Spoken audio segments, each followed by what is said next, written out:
নমস্কার। আমি প্রশান্ত ঘোষ। পেশায় আমি একজন gig worker, app based food delivery boy. নেশায় আমি একজন কবি। আজকে আমার লেখা স্বরচিত কবিতার নাম সান্তা ক্লজ বাবা।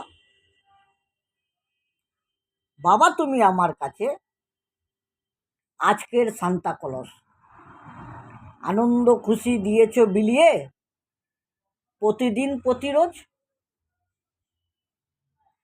রাতে যখন ঘুম আসতো না, বোঝাই নেই মনে, সান্তা সেজে আসতে তুমি আমার ঘুমের মাঝে। বাঁধন ছাড়া ভীষণ খুশি, আনন্দে আত্মহারা, উপহারের বস্তা তখন আমার হাতে ধরা।